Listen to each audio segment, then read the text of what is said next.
Hər vaxtınız xeyir müəllimlər, hər birinizi salamlayıram. Bu video vasitəsilə həm behaviorizm nəzəriyyəsinə, eyni zamanda William Gleiser'in seçim nəzəriyyəsinə aydınlıq gətirəcəm.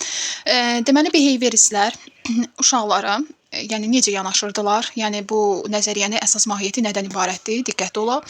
Adətən bunlar xarici stimullar, xarici deyir stimul operant şərtlənmədən asılı olaraq baş verir. Bu nə deməkdir?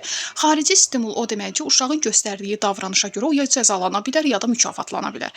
Bu xaricdən gələn stimuldur. Yəni bunu müəllim edir və yaxud da valideyn edə bilər bunu.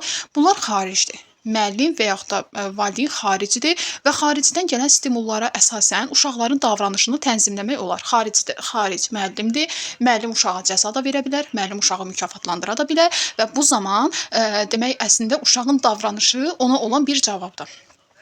Və bundan əlavə onlar uşaqların fərdi, daxili və mental zehni vəziyyətini nəzərə almadan deyirdilər ki, biz uşağın davranışlarını idarə edə bilərik. Qeyd edim ki, bundan sonra ard-arda izah edəcəyim nəzəriyyələr müəllimlər davranış haqqında nəzəriyyələrdir. Bunu hər bir videoda qeyd edəcəm. Behaviorizmdə, seçim nəzəriyyəsi də uşaqların davranışları ilə bağlı olan nəzəriyyələrdir. Diqqətli olaq. Deməli, onlar elə düşünürdülər ki, uşaqlar robotdur və onlar pultla uşaqları idarə edə bilərlər və onları istədikləri biçimə sala bilərlər. Və bu nəzəriyyənin nümayəndələri Watson, Pavlov, Skinner, Eduard Thorndike və Albert Banduradır. Və onlar deyirdilər ki, xarici mühitdəki stimullardan asılı olaraq, yəni müəllimin, valideynin verdiyi stimullardan asılı olaraq dəyişə bilmə xüsusiyyətinə malikdir uşaqlar. Və yaxud da ki, onun hər hansı bir demək, davranışı biri digərinə əvəz oluna bilər, mənfi davranışlar ümumiyyətlə aradan qaldırıla bilər. Və bu zaman onlar uşaqlara passiv bir iştirakçı kimi baxırdılar. Belə deyək də, uşaq onlar üçün bir obyekt idi və onlar obyektin üzərində istədiklərini edə bilərdilər. Düşünün ki, yəni siz uşaqlara plastilin vermisiniz və onlar plastilinə istədikləri fiquru hazırlayırlar. Və onlar üçün də uşaq sanki plastilin idi. Plastilinə istədiklərini düzəldə bilərdilər. Təbii ki, deyir ki, yəni tədris prosesində bəs stimullara əsasən müəllim uşağı istədiyi kimi yöndə yönəldə bilər. Eləcə də valideyn. Ümumiyyətlə, behavioristlər şərti refleksləri universal öyrənmə prosesi kimi qəbul edirdilər. Şərti refleks nədir müəllimlər?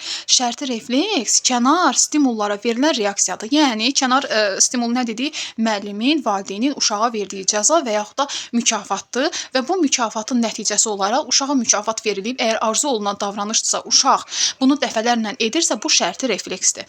Uşağa cəza verilirsə, bu zaman uşaq həmin davranışı bir də etmir, bu şərti refleksdir. Ona görə də behavioristlər şərti refleksləri universal öyrənmə prinsipləri kimi qəbul edirdilər və deyirdilər ki, o şərti reflekslər və xarici stimullardan asılıdır.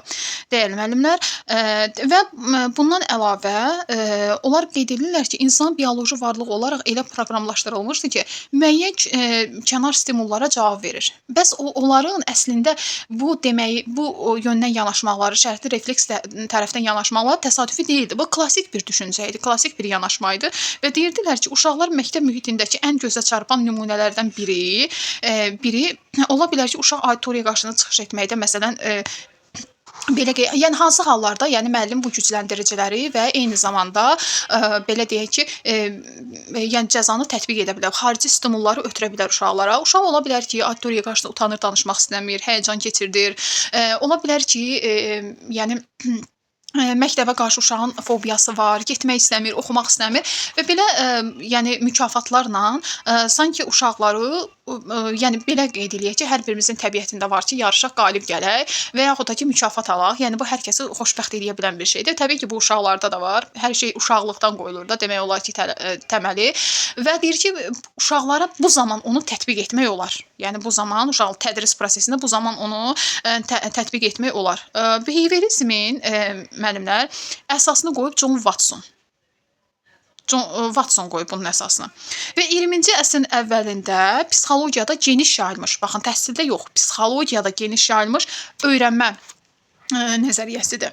Və eyni zamanda bu nəzəriyyə Pavlovun deməli şərti reflekslər haqqında təcrübələrinə istinad edir. Deməli Pavlov şərti refleks haqqında bir təcrübə keçirir və onun da bu nəzəriyyəsi Pavlovun şərti reflekslər haqqında təcrübəsinə istinad olunur. Watson deyirdi, mənə deyir sağlam uşaq verin. Baxın, Watson sağlam uşaqlara aid eləyirdi öz təcrübəsini. Mənə deyir sağlam uşaq və onları yetişdirə bilmək imkanı verir. Yəni bir mühit verir. Mən deyir istəsəm o uşaqları və o uşaqları deyir, belə deyək ki, onları yetişdirmə imkanı verir. İrsi xüsusiyyətləri və maraqları, istedadlarına asılı olmayaraq, uşaqların istedadı, marağı, irsi xüsusiyyətinə asılı olmayaraq onları istənilən bir peşə sahibi kimi yetişdirə bilərəm. Ya hüquqşünas, ya rəssam, hətta dilənçi və oğru da edə bilərəm deyirdi. Watsonun araşdırmalarının təsiri behaviorizmin ən məşhur nümayəndəsi olan Skinnerin yazılarında da əks olunur. Deməli, əsasını qoyub Watson, amma ən görkəmli nümayəndəsi Skinnerdir. Niyə görə Skinner olur? Müəllimlər, çünki Watsonun nəzəriyyəsi Pavlovun demək olar ki, şərti reflekslər haqqında təcrübəsinə istinad eləyirdi. Və hətta deyir Watsonun deyir araşdırmasının təsiri, deyir behaviorizmin ən məşhur nümayəndəsi olan Skinnerin deməli əsərində, yazılarında da öz əksini tapmışdı. Və burada indi bir maraqlı məqam var. Bu cəryan deyir tərəfdarları mental hadisələrin rolunu inkar etmirdilər. Demirdilər ki, uşaqların irsi xüsusiyyətləri olmaya bilər. Uşaq ola bilər ki, məsələn gec qavraya bilər, gec qavramaqda kiməsə oxşaya bilər, məsələn öz nəslində, öz qohumlarında. Onlar bunu inkar etmirdilər. Onlar bunu inkar etmirdilər və deyirdi ki, yəni biz deyir istəsək uşağı yaxşı vəziyyətə çatdıraq, istədiyimiz yəni bir nöqtəyə çatdıraq. Biz onun üçün uşaqlara nə etməliyik? Yəni cəza və yaxud da yəni mükafat qoymalıyıq. Biz deyir bununla öz məqsədimizə çatacağıq. Və burada deyir ki, uşaqlar, müəllimlər deyir nəyisə deyir izah etməklə demək olar ki, izah etmək kifayət deyil. Uşaqlara deyir dərsi izah etmək kifayət deyil. Yəni bunun üçün daha başqa şeylər etmək lazımdır. Yəni biz deyir uşaqların mental xüsusiyyətini yaxşı nəzərə aldıq, dərsi izah elədik. Yəni biz o uşaqda nəyisə kimsə hazırlaya biləcək, düzəldə biləcək? Yox. Bunu edə bilməyəcək. Yəni bunun üçün də sanki behavioristlər belə idi. Behavioristlər özləri üçün bir məqsəd qoyurdular. Elə bir sanki uşaqları özlərinə qurban seçirdilər. Mən bunu hüquqşünas, digəri müğənni, o birisini deyək ki, mühəndis kimi yetişdirəcəm və uşaqları o istiqamətdə mükafatlandırırlar, cəzalandırırlar və uşaqlar o istiqamətə gedirdilər. Və burada əsas məsələ bilirsiniz nədir? Behaviorizmdə uşaqların hissləri nəzərə alınmır. Onların hissləri nəzərə alınmır. Ancaq onu uşaqları hazırlayan, uşaqları təlim verən demək şəxsləri məqsədinə əsasən uşaqlar gələcəkdə yəni onların davranışları tənzimlənə bilər və o istiqamətə gedə bilərlər. Təbii ki, bu nəzəriyyənin də üstünlükləri var, amma onunla yanaşı təbii ki, yenə də söhbət edirik hal-hazırda. Söhbət əsnasında görürsüz ki, yəni bəzi xüsusiyyətlər var ki, yəni müsbət qarşılanmır. Təbii ki, yəni hər bir şeyin müsbət tərəfi də var, mənfisi də var. Təbii biz bunun müsbət tərəfini götürməliyik bu nəzəriyyənin. Və burada qeyd olunur ki, müəllimlər əsasən, yəni burada qeyd olunur ki, davranışın müsbət mənfi nəticələrindən və davranışın gücləndirici və aslı olaraq təkrarlana bilər. Məsələn, müsbət mənfi nəticələri və davranış gücləndiricilərdən aslı olaraq təkrarlana bilər. Məsələn, uşaq bir arzu olunan davranış edir, biz onu mükafatlandırırıq və uşaq çalışacaq ki, gələcəkdə bunu yenə də eləsin və yenə də eləsin, yenə də eləsin və bu artıq onda vərdişə çevriləcək. Behavioristlər uşaqlarda arzu olunan davranışa görə mükafatlanmanı ona görə demək təqdim edir ki, mükafatı ona görə təqdim edir. Uşaq əgər arzu olunan davranışı dəfələrlə etsə, bu onda vərdişə çevriləcək və hətta bu onda şərti refleks olacaq. O qədər yəni artıq şuursuz olaraq yəni o bunu etməyə başlayacaq. Adətən məsələn deyək ki, evdə məsələn mətbəxdə duzu hara qoymuşuqsa, məsələn bir müddətdən sonra, məsələn deyək ki, 1 ildir, duzu eyni yerə qoyuruq, amma bir müddətdən sonra məsələn yerini dəyişirik. İlk vaxtlar görürük ki, əlimizi yenə də əvvəl hara qoymuşuqsa ora aparırıq. Yəni bu refleks olaraq belədir. Çünki biz ona vərdiş etmişik də. Amma dəyişikliyə müəyyən müddət insan yavaş-yavaş öyrəşməyə başlayır. Və bunlar da onu demək istəyirdi. Mükafatlandırma stimullaşdırmaqdır, yəni həvəsləndirmək deməkdir. Cəzalandırma isə şagirdə arzu olunmayan davranışın aradan qaldırılması üçün demək ya onun davranışına, yəni cəzalandırma, pozitiv, müsbət nəsə əlavə olunur və yaxud da ki, onun davranışından nə isə çıxılır cəzalandırma məqsədi ilə. Yenə də qeyd olunduğu kimi müəllimlər, deməli orada qeyd olunur ki, pozitiv olan demək uşaqların davranışlarına müsbət nə isə əlavə olunur. Mənfi dedikdə isə onların davranışından nə isə çıxılır. Və cəzalandırma məqsədi ilə hər hansı bir fəaliyyətin əlavə edilməsi, negativ deyəndə istənilən mükafatlandırma və cəzalandırmada asılı olaraq hər hansı bir fəaliyyətin çıxarılması deməkdir. Yəni cəzalanma deyəndə çıxarılır, müsbət, yəni pozitiv dedikdə isə əlavə olunur. Bunların mahiyyətini bir qədər sonra tanış olacağıq. Və Skinner qeyd edirdi ki, müəyyən gücləndiricilər davranışı tez bir zamanda dəyişə bilər. Yəni onun effektivliyini uzun müddət qoruyub saxlaya bilər. Skinner eyni zamanda onda bildirir ki, biz sadəcə nələrsə etməklə deyil, etdiklərimizin nəticələrinə əsasən öyrənirik. Yəni Bunlar daha çox nəticəyə meyilli olurlar. Yəni uşağa biz bunu məsələn bu gücləndiricini tətbiq etdik. Uşağın davranışı nə oldu? Yəni bunlar etdiklərinin nəticələrinə əsasən qərar verirlər ki, biz bu gücləndiricini təkrar edək şagirdə yoxsa etməyək. Yəni buna əsasən onlar artıq şagirdlərin davranışlarını sanki planlaşdıra bilirlər. Ümumiyyətlə behavioristlərə tənqidi yanaşan şəxslər var idi və bunlar iki aspektdə öz fikirlərini bildirdilər. Birinci deyirlər ki, behaviorizm bütün öyrənmə növlərini və zehni fərdilikləri nəzərə almır. Zehni fərdiliklər nə deməkdir? Şagirdlərin belə deyək ki, hamısının eyni qavrayış xüsusiyyətinə eyni deyildi. Yəni biri zəif qavrayır, biri güclü qavrayır. Deyirlər ki, biz bunları eyniləşdirə bilmərik də. Amma behavioristlər nə edirdilər? Qarşısına bir məqsəd qoyurdu və bütün uşaqları o məqsədə doğru aparmağa çalışırdılar. Və tənqid edənlər bunu qəbul etmirdilər. Deyirdilər ki, uşaqları məsələn tutalım ki, əgər məsələn güclü qrupda bir növ zəif qavrayışı olan uşaq var və o uşağın da məsələn eyni o uşaqlarla bir yarışması nəticə etibarilə o uşaqlar düşüncəsi etibarilə qapalı düşüncə tərzinə sala bilər və bunu səhv tuturdular onlara. Amma behavioristlər doğrudan da özlərindən əmin deyirlər ki, biz uşaqların davranışı idarə edə bilərik. Mən istəsəm uşağı yəni bu yöndə hazırlaya bilərəm. Və bu da şərti refleksə əsaslanır. Şərti refleks də nədir? Deyir biz gücləndiriciləri və cəzanı durmadan demək uşağa tətbiq etsək, arzu olunan və arzu olunmayan davranışa görə və nəticə etibarilə bu uşaqda artıq refleks halına gələcək. Və nəticə etibarı sanki belə deyək də, kuklanı burur, sonra görürsüz kukla öz-özünə gedir. Yəni artıq burdu. Yəni bir müddət onun üzərində əziyyət çəkdi, uşağın üzərində işlədi. İşləyəndən sonra sanki burdu və kukla artıq öz istiqamətində gedir. Bax belə baxırdılar onlar uşaqlara və ikinci belə deyək ki, tənqid bundan ibarətdir ki, behaviorizm heç də bütün öyrənmələri izah etmir. O deyirdi ki, bilirsiniz onlar nə deyirdi? Bax burada olan deyirdi. Onu deyir ki, yəni uşaqlara nə isə öyrətmək üçün və uşağı davranışlarını idarə etmək üçün biz uşaqlara ancaq dərsi izah etməklə kifayətlənməməliyik. Yəni balaca uşaqlar məsələn deyirdi ki, yəni deyirlər ki, biz gücləndiricilərə əsasən istəsək uşaqlarda ana dilinə böyük maraq oyada bilər müəllim, cəzalandırmaq da tətbiq etməklə, yəni Azərbaycan dilinə aid düşüncələrini dəyişə bilər, uşaqların dərsdə davamiyyətində, yəni müsbət nəticələr ala bilər müəllim. Amma bunlar deyirdilər ki, behavioristləri tənqid edənlər deyirlər ki, balaca uşaqlara biz deyir gücləndirici tətbiq etmədən də biz uşaqlarda maraq oyada bilərik axı.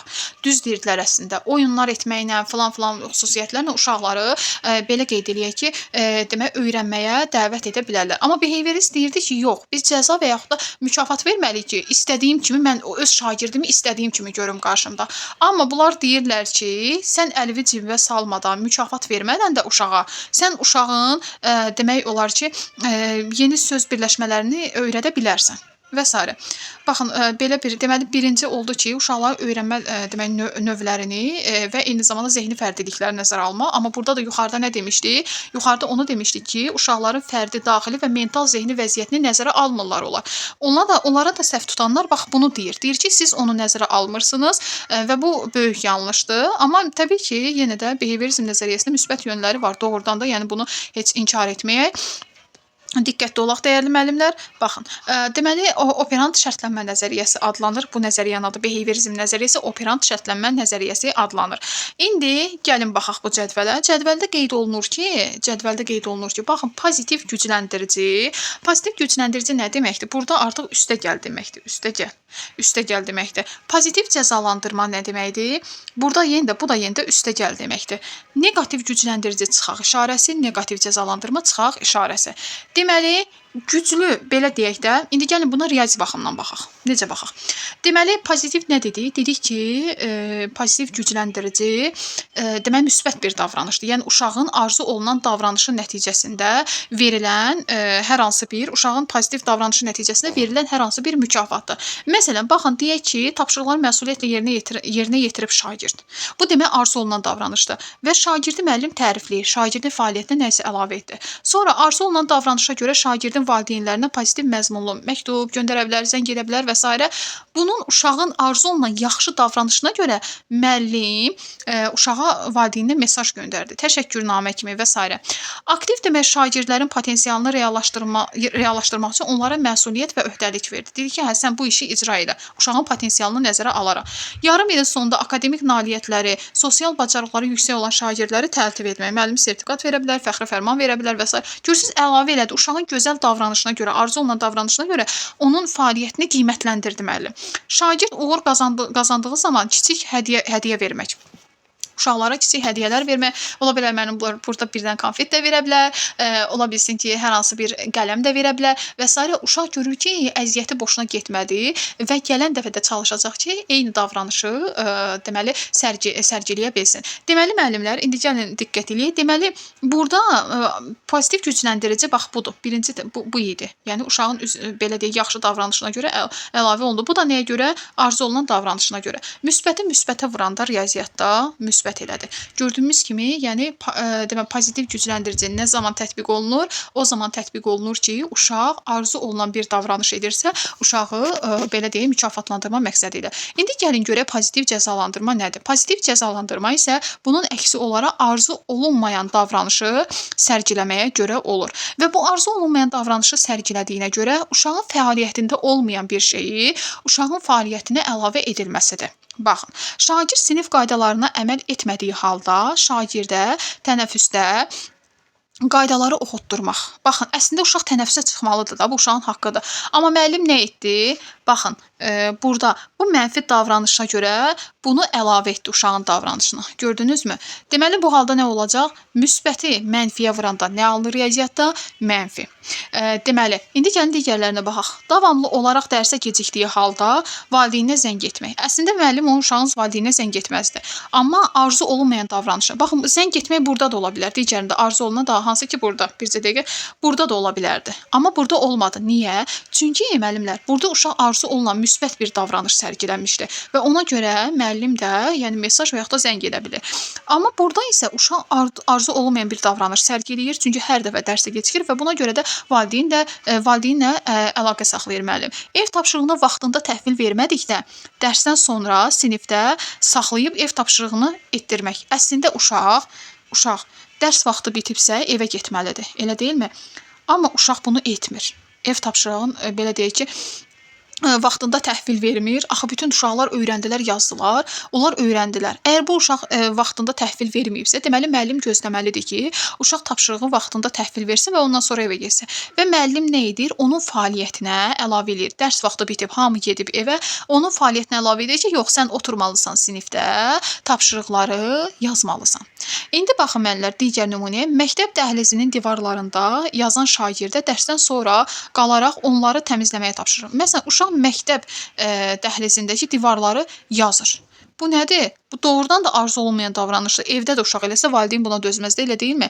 Və bu arzu olunmayan davranış idi. Müəllim əvəzinə nə idi? Dedi ki, sən də o demək divarı təmizləməlisən dəhlizdə divarı təmizləməlisən. Əslində məktəbdə gedib uşağın əsas vəzifəsi dərs öyrənməkdir, kitab oxumaq, tənəffüsə çıxmaq, tədbirlərdə iştirak etmək və s. Bunu edə bilər uşaq məktəb fəaliyyətində. Yəni məktəbi təmizləmək kimi Azərbaycan təhsil sistemində ümumiyyətlə də, yəni belə bir şey yoxdur.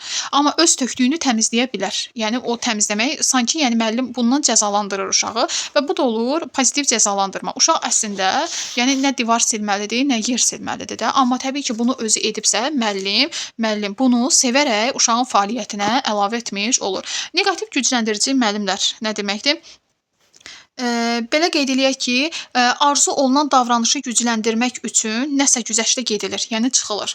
Yəni uşaq belə deyək ki, bura qədər müsbət bir şey edib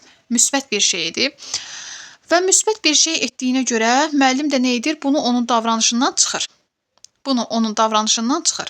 Məsələn, tapşırıq vaxtında yerinə yetirir şagird, hər dəfə yerinə yetirir və nəticə etibarilə müəllim əlavə tapşırıq vermir ki, qoy istirahət eləsin. Sonra demək çalışqan deyir şagirdlərə tapşırıqları təhvil vermə vaxtında güzəştə gedir. Bunu kimlər üçün? Çalışqan şagirdlər üçün edir. Əgər bir dəfə, iki dəfə görər ki, o uşaq məsələn gecikir, çatdıra bilmirsə, müəllim bunu nəzərə ala bilər. Niyə? Nəzərə alır? Çünki uşaq hər dəfə çalışır, səy göstərir və müəllim də bunu qiymətləndirərək belə bir güzəşt edə bilər şagirdə. İl ərzində akademik nailiyyətləri yüksək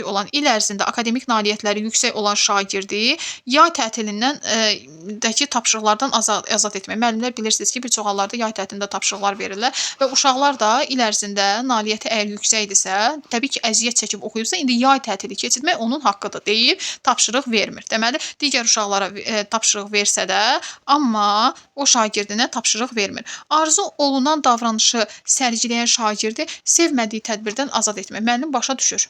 Arzu olunan davranış sərgiləyib uşaq və demək buna görə də uşağı sevmədiyi tədbirdən azad edə bilər. İndi gəldik neqativ cəzalandırma. Neqativ cəzalandırma riyaziyyatda daha bir anlayış var ki, məsələn pozitiv cəzalandırma və neqativ gücləndirici mənfinin müsbətə vurulması nəticədə mənfi alınır. Amma neqativ cəzalandırma isə mənfinin mənfiyə vurulması. Bu da nə deməkdir? Bu da o deməkdir ki, müsbət nəticə verə bilər gələcəkdə. Belə qeyd eləyək ki, məsələn, sinif qaydalarına əməl etmədiyi, deməli, burada arzu olunmayan davranış sərgiləyib uşaq. Sinif qaydalarına əməl etmir, arzu olunmayan davranış sərgiləyib şagird və bunun üçün də şagird tənəffüsə çıxmağa icazə verməmək. Deməli, tənəffüsə çıxmaq əslində uşağın fəaliyyətində olan bir şeydir. Uşaq 1-ci saatdan çölə tənəffüsə vurulanda uşağı müəllim sinifdə saxlayır. Deməli, tənəffüsü uşağın fəaliyyətindən çıxır və bu zaman mənfi odur ki, yəni uşağın fəaliyyətindən çıxıldı. Sinif yoldaşları ilə yola getməyən şagirdi mənfi davranışdır.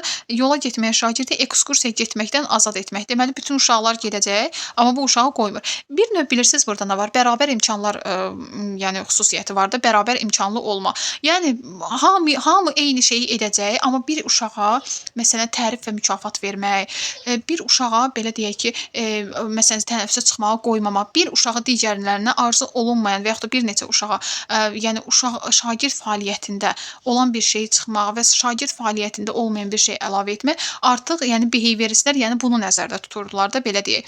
Sonra məsələn dərs zamanı nizam-intizam qaydasını pozan şagirdə qoşulmaq istədiyi layihəyə qoşulmağa icazə verməmək. Baxın görürsüz, nizam-intizam pozan şagirdə müəllim deyir ki, o mənim dərsimi pozub, məsələn səs-küy eləyirdi, məni əsəbləşdirirdi. Bunun davranışları müsbət bir şey deyil. Əlavə məsələn mövzulardan söhbət açırdı. Dərs prosesində uşaqların diqqətini yayındırırdı. Mən niyə onu başa düşməliyəm? Deməli, cəzalanmalıdır ki, o ağlı gəlsin başına. Behavioristlər baxın belə düşünürdülər. Eyni zamanda müəllimlər behaviorizm nəzəriyyəsini tətbiq edərkən müəllimlər bir sıra xüsusiyyət diqqət yetirmədilər. Nəyə? Deyir ki, nəzərə alın ki, hər bir davranış müəyyən şərtin və şəraitin nəticəsidir. Ona görə də arzu olunan davranışı əldə etmək üçün şərtləri dəyişmək lazımdır.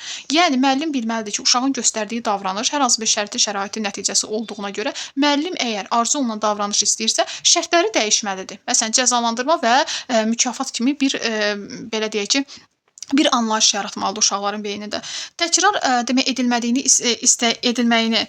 istədiyiniz davranışları gücləndirici və mükafatlandırıcı, eyni zamanda müsbət gücləndiricidən istifadə etmək olar. Arzu olmayan davranışı azaltmaq üçün və yaxud da gücləndiriciləri ya aradan qaldırmaq, ya demək olar ki, davranışı göz ardı etmək. Onlar hər zaman, yəni onlar hər zaman belə qeyd eləyək ki, cəzalandırmağa meyilli deyil arzu olunan davranışı. Bəzən bəzi şeylər göz ardı edilə bilər. Hansı ki, o göz ardı edilən davranış, yəni göz ardı edildikdən sonra, yəni bu təsadüfi bir halda ola bilərdi. Uşaq hər hansı bir davranış edər, müəllim göz ardı edər və uşaq məsələn yenə də arzu olunmayan davranış edər və görər ki, uşaq dəfələrlə bunu edirsə, o zaman müəllim cəza verir. İlk dəfədən cəzanın tətbiq olunması da təbii ki, biraz absurddur. Daha sonra şagirdlər faktoloji demək məlumatlar öyrəndikdə anında uşaqla effektiv əks əlaqə qurmaq lazımdır. Abstrakt və mürəkkəb bir məlumat öyrənərsə isə təbii ki, bu uşaqlardan düşüncə tələb eləyir, düşünmə vaxtı vermək lazımdır və bu zamanda uşaqlardan bir qədər sonra effektiv əks əlaqə qurmaq olar. Şagirdlər onlara maraqsız və darıxdırıcı gələn dərsləri demək öyrənməyə həvəsləri olmaya bilər. Amma dərsi oxumaq, tapşırıqları yerinə yetirmək uşaqların vəzifəsidir. Onlar bunu etməlidirlər və bu zaman müəllim belə qeyd eləyək ki, gücləndirici və mükafatlanmada istifadə edə bilər. Nə edə bilər? Şagirdlərin maraqlarını geniş çeşiddə belə deyək ki, oyunlar qura bilər, mükafatlar, kartlar, şirniyyatlar edə bilər və uşaq istər-istəməz maraq yaranar dərsə, qalib gəlmək duyğusu uşağı hərəkətə keçirəcək və daha sonra müəyyən dərəcədə xal-bal qazanmaqdan ötəri uşaqlar çalışacaqlar ki, qoyulan vaxt intervalını tez bir zamanda xal qazanmaqdan ötəri, bal qazanmaqdan ötəri, məsələn, müəllim 5 dəqiqə veribsə bir tapşırığın icrasına, onlar daha tez çalışacaqlar bunun ötəri və bunu vacib hesab edəcəklər də özləri üçün, öyrənmələri üçün. Və demək mükafatları tez-tez yerində təqdim etməkdir. Yəni əgər uşağı siz demisiniz ki, qiymətləndirəcəksiniz və bu zaman uşaqlara yerində demək vəd etdiyiniz mükafatı verməlisiniz. Vəd etməmisinizsə anında mükafatlandırmalısınız ki, uşaqlar bundan sevinsinlər, prosesə pozitiv yanaşsınlar və bu da onların davranışlarında belə qeyd eləyək ki, artıq davamlı bir hala gəlsin. Müəllimlər, davam eləyirik seçim nəzəriyyəsi ilə. Deməli, seçim nəzəriyyəsi də nəyi dəstəkləyir? Deyir ki, tədris prosesində intizam və idarə etmə sisteminin mövcud olması, yəni məqsədə uyğundur. Nəyə görə məqsədə uyğundur? Ona görə ki, əgər bir sinifdə nizam, intizam qaydası varsa, yəni idarə etmə sistemi formalaşıbsa, yəni müəllim şagirdi düzgün qaydada belə deyək ki, idarə edə bilibsə, yəni belə bir şagirdlərin eyni zamanda özünü idarə etmə, özünü tənzimləmə mexanizmi varsa, deməli o sinifdə tədris də keyfiyyətli olacaqdır. Yəni bu hansı məqsədlərdən irəli gəlir? Öyrənməni inkişaf etdirildiyi və dəyərləndirildiyi, eyni zamanda səmərəli təşkili həyata keçirildiyi bir mühit formalaşır. Deməli, intizam və idarə etmə sistemi mövcud olan sinifdə öyrənməni inkişaf etdirildiyi, dəyərləndirildiyi və səmərəli şəkildə həyata keçirildiyi bir mühit yaratmaq olur. Digər tərəfdən isə şagirdlərdə özünü tənzimləmə, özünün nəzarət bacarığı inkişaf etdirilmiş olur. Elə buna görə də elmi cəhətdən sınanmış və təsdiqlənmiş nəzəriyyələrdən biri də seçim nəzəriyyəsi formalaşmağa başlayır. Dəyərli müəllimlər, seçim nəzəriyyəsi Amerika psixoloqu və psixiatr William Gleiser tərəfindən hazırlanmışdır. Davranış onlar qeyd edirdi ki, məsələn, necə ki deyirdi ya, demək, bir dəqiqə qeyd edək. Necə ki burada qeyd olunur daha, yəni ki, behavioristlər deyirdilər ki, onlar fərdi, mental və daxili vəziyyətləri nəzərə almırdılar. Onun əksinə olaraq seçim nəzəriyyəsinin nümayəndəsi Gleiser deyirdi ki, xeyr, əgər biz uşaqlara məsələn, fərdin hissləri və ehtiyacları baxımından yanaşsaq və görərik ki, hərəkətlər əslində onların seçimləridir. Onların göstərdiyi davranışlar onların seçimləridir. Yəni, xarici şərait tərəfindən müəyyən edilməsi və idarə olunmadığını mülahizə edir. Yəni, bu mənfi davranışlar ki, hansı ki var, onlar uşaqların seçimidir və bu seçim də nədən irəli gəlir? Xarici şərait. Məsələn, xarici stimul behavioristdə kim idi? Müəllimdir, valideyndir deyək və uşaqlar deyir ki, o müəllimlər, valideynlər uşaqları davranışlarını idarə edə bilərlər. Amma belə qeyd eləyək ki, Gleiser qeyd edirdi ki, həmin o xarici şərait olan müəllim sadəcə olaraq uşaqların belə deyək ki, demək, belə xarici şərait tərəfindən müəyyən edilə, onların davranışlarının səbəbi müəyyən edilə və onun nəticəsində idarə oluna bilər. Necə idarə oluna bilər? Belə ki, burada müəllimin, o digərində müəllim uşağı istədiyi kimi formalaşdıra bildiyi halda, burada isə müəllim, yəni valideyn, xarici şərait uşağın davranışlarının səbəbini müəyyən edib və bunu uşağa bildirə bilər.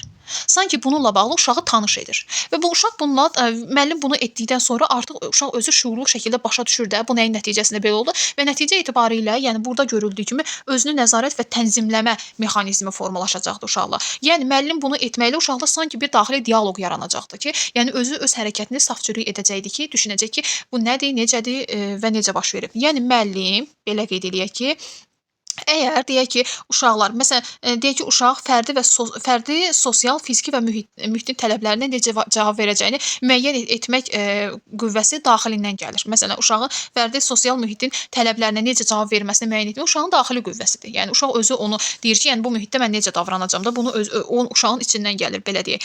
Yəni burada qeyd edirik ki, insanlar şəraitin qurbanı və köləsi kimi qəbul olunmamalıdır. Behavioristlər uşaqlara şəraitin köləsi və qurbanı kimi baxırdılar daha çox. Və deyirdilər ki, Watson deyir ki, mən onu istədiyim kimi yetişdirə bilərəm də. Amma burada kölə kimi baxanda bir kölənin sizcə ehtiyacı və hissləri nəzərə alına bilərmi? Təbii ki də yox. Amma bunlar isə deyirdilər ki, yəni Gleiser deyirdi ki, seçimlərin nəticələrinə görə məsuliyyət daşımalıdır. Yəni biz deyir uşaqlara əslində şuursuz şəkildə yetişdirməməliyik. Biz də onları nə qorxu ilə, nə mükafatla başını aldatmamalıyıq. Nə etməliyik? Biz şuurlu şəkildə onları prosesə dəvət etməliyik, prosesə hazırlamalıyıq. Necə etməliyik? Biz uşağa əvvəlcə izah etməliyik ki, sən hər hansı bir mühitdə hər hansı bir davranış edəcəksənsə, bunun məsuliyyətini daşıyacaqsan. Məsuliyyətini daşıya bilməyəcəyin davranışı sərgiləmə. Əgər sən etdiyin hər bir davranışa görə məsuliyyət daşıyırsansa və bunun sənə mənfi nəticəsi toxunacaqsa və bu zaman bu davranışı sərgiləmə. O zaman uşaq hər hansı bir davranışı sərgiləməmişdən əvvəl onun mümkün nəticəsi barədə düşünməyə başlayacaq. Və bu da nəticə etibarilə uşaqda belə deyək ki, öz müqəddəratını təyin etmək kimi bir xüsusiyyət formalaşdıracaq. Yəni Gleiser bunun tərəfdarı ki, uşaqları şuurlu şəkildə bir prosesə dəvət etməkdə ötəri birinci izah etmək lazımdır və onların hisslərini, ehtiyaclarını nəzərə alaraqdan yanaşmaq lazımdır. Yəni burada müəllimlərin əsasən düşüncəsi, burada demokratiklik var biraz. Prinsip olaraq demokratiklik var və uşaqların Və deyir xarici şərtlər də, yəni müəllimlər də şagirdlərin davranışlarını demək səbəb olan halları müəyyən edə bilər ki, bu da öz növbəsində onların öz hisslərini təşviq etdiyi reaksiyaları dəyişmə imkanı verir. Deməli müəllim uşaqda gördüyü hər hansı bir davranışın səbəbini uşağın özünə bildirə bilər və nəticə etibarilə onlara öz hisslərinin təşviq etdiyi davranışları, belə qeyd eləyək ki, reaksiyaları dəyişmə imkanı verə bilər. Yəni burada nə deyirdi Gleiser? Bax bu cümlədən nə nəticə çıxardı? Gleiser deyirdi ki, uşaqların davranışları ya onların ehtiyaclarından irəli gəlir, ya da onların hisslərindən irəli gəlir. Ola bilər ki, sinifdə elə bir mühit yaranar ki, uşaq hiss olaraq müəllimə mənfi bir duyğu bəsləsin və ona görə də müəllimə qarşı, müəllimin dərsinə qarşı, sevmədiyi müəllimin dərsinə qarşı müəyyən bir davranış sərgiləyəcək. Nəticə etibarilə hisslə bağlı olan bir şey oldu bu. Ehtiyacla bağlıdsa, əgər uşağın ehtiyacı nəzərə alınmırsa, uşağın istəyi nəzərə alınmırsa, yəni ki, hansı ki, hardasa boşluq lazımdır, onu dolduraq bilik cəhətdən və bu zaman o nəzərə alınmırsa, uşaq yenə də mənfi davranışlar sərgiləyəcək. Yenə də bu davranışların özünün səbəbi var. Müəllim yenə o davranışların səbəbini müəyyən edib uşağa desə, uşaq o zaman öz hisslərindən ki, irəli gələn o davranışları müəyyən mənada öz reaksiyalarında belə qeyd edək ki, dəyişiklik aparacaq. Öz reaksiyalarını dəyişəcək. Öz reaksiyalarını da demək dəyişən zaman uşaq istər-istəməz, yəni artıq şuurlu şəkildə başa düşəcək ki, harda hansı davranışı necə sərgiləmək olar, öyrənmə prosesinə necə münasibət göstərmək olar. Və bu baxımdan seçim nəzəriyyəsi özünün 5 əsas ehtiyacı vardır. Yəni ehtiyaclardan ibarətdir. Müəllimlər, yenə də qeyd edirəm, bu seçim nəzəriyyəsi qeyd edir ki, yəni uşaq ola bilər ki, hər hansı bir mənfi davranış sərgiləsin. Bu birinci ya uşağın hissləri ilə bağlı, ya da ehtiyacları ilə bağlı olan bir şeydir. Yəni əgər müəllimin dərsində uşaq müəllimi ittiham edir, müəllimə məsələn ağzını burnunu əyirsə və yaxud da elə uşaqlar var, biraz hiperaktiv, biraz ola bilər ki, yəni müəyyən durumda fərqlilik ola bilər, bəlkə də bu ailədən də gələn bir şey ola bilər. Bundan əlavə ola bilər ki, müəllimə məsələn dərsini oxumaq istəmirsə və s. və bu zaman deyir ki, ya müəllim onun ehtiyacını nəzərə almır. Yəni ki, uşaq sual verəndə uşağın sualını kifayət qədər cavablandırmır və müəllim nəticə etibarilə və yaxud da uşağı lövhəyə istədiyi kimi çıxarmır, uşaqdan praktik tapşırıqları soruşmur, onun tapşırıqlarını kifayət qədər yoxlamır. Nəticə etibarilə uşaq prosesə biraz mənfi davranış sərgiləmiş olacaq. Bundan əlavə hisslər, uşaqla müəllim arasında pozitiv hisslər qurulmayıbsa, nəticə etibarilə uşaq müəllimə qarşı nifrət hissi bəsləyəcək, ən yaxşı halda xoşu gəlməyəcək və bunun nəticəsini də göstərəcək. Göründüyü kimi, hər şey uşağın hissləri və ehtiyacları nəzərə alınmadığı halda mənfi davranışlar ortaya çıxa bilər. Yəni Gleiser də bunu qeyd etmək istəyirdi ki, yəni müəllim, məsələn behaviorizmdə xarici stimul dedikdə, burada müəllim və valideynin uşağa verdiyi mükafat və cəzadan asılı idi uşağın davranışı. Burada isə xarici stimulun, yəni müəllim valideynin rolu nədən ibarətdir? Uşağa sərgilədiyi davranışın səbəbini izah edə bilər və bunun üçün də məsuliyyət daşıdığını uşağa şuurlu şəkildə anlada bilər. Və deyir ki, siz uşağa şuurlu varlıq kimi yanaşdıqda görəcəksiniz ki, o zaman etibarı ilə, zamanla, yəni artıq o özünü tənzimləməyə başlayır, özünə nəzarət eləməyə başlayır və bilir ki, onun harda necə sərgilədiyi davranışın cavabı nə ola bilər. İndi gəlin baxaq, 5 ehtiyac var uşağın ki, bu 5 ehtiyac insanda mütləq şəkildə mövcuddur və bunlara diqqət eləyək və bu da müəllimlər, əgər bu 5 ehtiyacın peşi ilə nəzərə alınsa, tədris prosesində bu uşaqlarda daxili motivasiya yaranacaq. Yəni dərs prosesə daha da belə deyək ki, yəni müsbət istiqamətləndirəcək. Demək belə deyək ki, müəllim uşaqların bəs hisslərini, ehtiyaclarını başa düşməklə və bu zaman deməli yüksək keyfiyyətli demək iş görməyə müvəffəq olacaq şagirdlərlə. Birinci gəlir sağ qalma ehtiyacı. Təbii ki, bu nədir? Ac qalmaq, sığınacaq, təhlükəsiz mühit, fiziki cəhətdən rahatlıq və s. Bu da insanın funksionallığının funksional və təməl ehtiyacıdır və bu ehtiyacın psixoloji komponentləri də vardır ki, bu nizam-intizam və təhlükəsizliklə əlaqəlidir. Bu nizam-intizam və təhlükəsizliklə əlaqəlidir. Yəni uşaq bilməlidir ki, olduğu mühitdə dəstəkləyici mühit var və o özünü kimdənsə müdafiə etməyəcək. İnsan nə zaman saldırı, belə deyək ki, hücum mövqeyində olur, istər ya müəllimə, ya sinif yoldaşlarına, özünü təhlükəsiz mühitdə hiss etmir çünki. Və bu zaman uşaq üçün təhlükəsiz mühit olduğunu hiss edən zaman uşaq rahat olur və mənfi davranışlar sərgiləmir. Belə qeyd edək. Daha sonra müəllimlər sevgi və məsuliyyət ehtiyacı. Bu nə deməkdir? Sevgi və məsuliyyət ehtiyacı.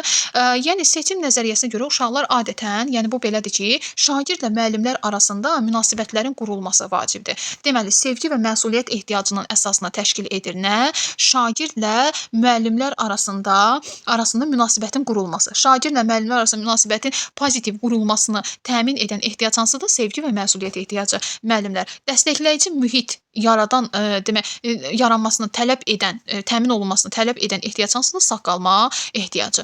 Deməli, əgər müəllim və yaxud da şagirdin həmyaşıdları arasında onlar tərəfindən sevilməyən və qəbul edilməyən şagirdlər çox güman ki, öyrənmə prosesini pozacaqlar və deyəcək, sən məni çox istəmirsən onsuz da, mən niyə sən dərsimi dinləməliyəm? Sən onsuz da məni istəmirsən, şagird dostuna deyər, mən sənin qrupunda niyə olmalıyam? Niyə sənin qrupunda, məsələn, qrup işi zamanı, niyə nəysə yaxşı bir şey, məsələn, bir nailiyyət yaratmalıyam. Niyə bunu etməliyəm? Sanki burada uşaq sevilmədiyini hiss edərək məsuliyyətini üzərindən atır.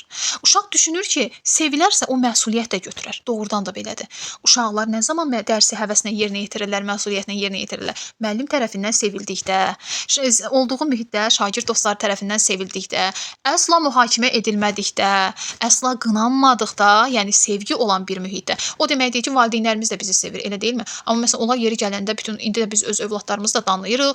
Yəni belə deyək, nələrisə görə belə deyək ki, hətta yəni onların səhvlərini üzünə də deyirik. Nəticə etibarilə onlar bizi sevir, biz onları sevirik. Yəni sevgi olan mühitdə deyilən hər hansı bir irad da müsbət, pozitiv qarşılanır. Ona görə də deyilir ki, bəs deməli sevgi və məsuliyyət ehtiyacı şagirdlərlə müəllimlər arasındakı münasibətlərin qurulmasından qaynaqlanır. Deməli, əgər şagirdlə müəllim arasında münasibət sevgi əsasında qurularsa, sevgi və məsuliyyət ehtiyacı təmin olunmuşdur deməkdir. Yəni sevgi olmayan bir mühitdə uşaq da məsuliyyət götürmək istəməyəcək. Əgər şagird müəllimi sevirsə, müəllimin dərsini məsuliyyətlə yerinə yetirəcək. Deməli, uşağın məsuliyyəti yoxdursa, deməli müəllimə qarşı sevgi hissi yoxdur. Deməli, uşağın hansı ki o sevilmək hissi müəllim tərəfindən təmin olunubsa, deməli o zaman uşaq həmin dərs üçün məsuliyyət daşıyacaq. Güc ehtiyacı nə deməkdir müəllimlər? Uşaqların bilik və bacarıqlarını inkişaf elətdirilməsidir. Onların şəxsi inkişafının, insan həyatının keyfiyyətini yüksəldən bilik və bacarıqlarının inkişafıdır. Yüksək nailiyyətlərə təşviq edilməsidir. Şagirdlərdə özünə dəyər hissinin artırılması ilə qarşılanır. Belə qeyd eləyək. Əgər şagirdin potensialı reallaşdırılırsa o sinifdə, şagirdin belə deyək ki, biliyi reallaşdırılırsa, baxın belə deyək də, şagirdin məsələn deyək ki, şəkil çəkməyə ehtiyacı var. Şagirdin belə deyək ki, potensialı şagirdin istedadı nədir də o istiqamətdə? Müəllim buna şərait yaradırsa, o deməkdir ki, uşaq artıq belə deyək ki, uşağın artıq ehtiyacı ödənilib. Tam ödənilməsə də müəyyən qədər ödənilir. Güc ehtiyacı nə deməlidir? Uşaqların enerjiləri ilə birbaşa bağlıdır. Əgər uşağın enerjisi ola bilər ki, uşaqda yaxşı rəssamlıq qabiliyyəti var, qrup işi keçirə bilərsiniz və deyə bilərsiniz ki, sən də şəkil çəkərsən. Yəni uşaqlar arasında zaten vəzifə bölgüsü gedəndə o deyəcək ki, mən şəkil çəkəcəm. Deməli o uşaq yazmağı sevməz, daxı şəkil çəkməyi sevir və bu zaman nə olacaq? Uşaq şəkil çəkəcək, nəticə etibarilə onun potensialı reallaşdırılmış olur sinifdə, onun ehtiyacı ödənilmiş olur və belə olan sinifdə şagird heç bir belə deyək ki, deməli mənfi hallar sərgiləmir. Baxın, əgər uşağın siz potensialını ödəmirsinizsə, sinifdə deyirsiniz, hamı məni diqqətlə dinləsin, nə bilim və bu zaman uşağın elə ki, məsələn, gün ərzində uşaqlar oynayırlar, elə deyilmi? Enerji xərcləyirlər. Enerji xərcləyirlər, yorulurlar, sonra yatırlar, istirahət edirlər. Və güc də elədir. Uşaq mütləq o enerjini məktəbdə müəyyən qədər verməlidir. Verməsə o enerji qalır onun içərisində, axı o qaynarlı. Nəticə etibarilə uşaqlar daha mənfi hallar məsələn sərgiləyir. Sinif yoldaşını vura bilər, oğurluq edə bilər, məktəbin hər hansı bir deyək ki, avadanlıqlarına ziyan verə bilər. Bu da həm müəllimləri, həm də şagirdləri qorxuza bilər. Nəticə etibarilə uşaqların öz potensialının reallaşdırılmasına şərait yaratmaq lazımdır. Daha sonra müəllimlər azadlıq ehtiyacı. Məsələn, tutalım ki, uşaqlara siz seçim etmə imkanı verməlisiniz. Azadlıq nə deməkdir? Məsələn, müəllim deyək ki, inşa yazdırır da uşaqlara. Deyir ki, müəllimlər, məsələn deyək ki, şagirdlərə deyir ki, müəllim, məsələn, inşa yazmalısınız. İnşanı öz maraqlarınıza uyğun şəkildə yazın.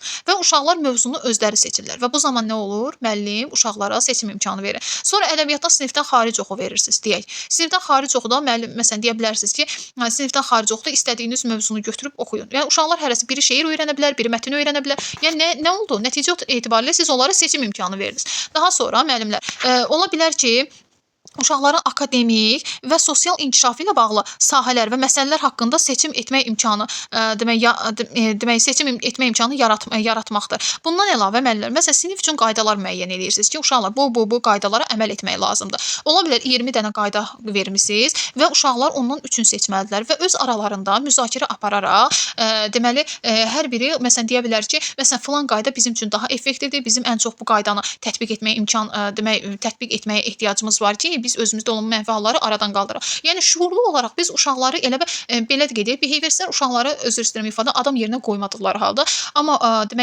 Gleiser isə deyir ki, uşaqları adam yerinə qoymaq lazımdır. Onlar bizim kuklamız deyil. Onlar gələcək onların üzərində qurulduğuna görə onları bir şuurlu varlıq kimi, şuurlu bir şəxs kimi yetişdirməliyik və bu baxımdan onlara seçim etmə imkanı lap uşaqlıqdan verməliyik. Bunu dərs prosesində etməyə başlamalıyıq və bu zaman tutalım ki, uşaqlar qaydaları özləri seçirlər özləri üçün və biz nə etdik? 20 dənə qayda içərisində 3 dənə qaydanı seçməyə uşaqlara seçim imkanı verdi. Bu nədir? Uşaq başa düşür ki, burada azaddır. Deməli, onun da söz demək hüququ var. Belə deyək ki, demokratiya prinsipləri onun üçün də keçərlidir. Daha sonra müəllimlər başqa məsələn esselər yazanda, sinif layihələri icra edilən zaman bir neçə mövzu qoya bilərsiniz. Uşaqlar ola bilər ki, mövzular arasında özlərinə üçün bir mövzu seçə bilər. Sonra layihə zamanı uşaqlar komanda şəklində çalışırlar. Öz komandaları üçün nümayəndə seçə bilərlər və s. Yəni əgər uşağa seçim imkanını dəstəkləyən bir belə qeyd eləyək ki, ehtiyac varsa, bilin ki, bu azadlıq ehtiyacıdır. Uşağın reallaşmamış enerjisi ilə bağlısa bu güc ehtiyacıdır. Yəni o güc özün bir tərəfdən vurub çıxacaq. Ya sinifin həddən artıq zorba uşağına çevriləcək həmin uşaq. Əylənmə ehtiyacı müəllimlər, əylənmə ehtiyacı odur ki, tədris prosesində uşaqlar əyləndiyi yerlərdə daha çox olmaq istəyirlər. Məsələn, əyləncə mərkəzlərini götürək, sinifdə daha çox əyləndikləri, məsələn, iş üsullarına əsasən qurulan, kurikuluma əsasən qurulan siniflərdə, məsələn, tədris prosesində uşaqlar o zaman daha həvəsli yanaşırlar. Niyə görə? Çünki bu zaman onların potensialları demək nəzərə alınır və bundan əlavə potensialdan əlavə uşaqlar əylənirlər. Məsələn, burada ola bilər yumor ola bilər, müəllim dərs danışan zaman hər hansı bir lətifə danışa bilər, hər hansı bir uşaq danışa bilər. Nəticə etmə uşaqlar gülə bilərlər, bunlara maraqlı gələ bilər. Daha sonra oyun oynaya bilərlər bununla bağlı və bir növ uşaqların sevindiyi və həzz aldıqları, məmnunluq duyduqları bir mühit təbii ki, onlar üçün əyləncə ehtiyacının ödənilməsidir. Məsələn, şənlik, Novruz bayramı şənliyi eləyə bilərlər sinifdə. Şənliklə bağlı sinifi bəzəyə bilərlər uşaqlar. Yəni burada nə oldu? Uşaqların artıq əyləncə ehtiyacı ödənilmiş oldu. Yəni uşaqlar artıq həzz alırlar da belə deyək olduqları mühitdə və bu da o deməkdir ki, əyləncəli mühit uşaqları daha çox cəzb edir də. Ona görə də müəllim tədris prosesini eyni zamanda əyləncəni də gətirməlidir ki, uşaqların marağını tam şəkildə təmin edə bilsin, onların davranışlarını müsbət istiqamətə yönəldə bilsin. Ancaq ciddiyyət təbii ki, yeksənək, monoton bir mühit yarada bilər ki, bu da bilirik ki, hər bir intellekti uşaqlar üçün deyil. Biz bilirik ki, macəra sevən şagirdlərimiz də olur. Biz bilirik daha hərəkətli şagirdlərimiz də olur. Biz bilirik ki, sakit şagirdlər də olur, amma bunlara rəğmən hər birini nəzərə almaq lazımdır. Uşaqları sadəcə eyni monoton mühitə yox, onları fərqliliklərini nəzərə almaq lazımdır. Belə dəyərli müəllimlər, videonun sonuna gəldik. Dinlədiyiniz üçün təşəkkür edirəm.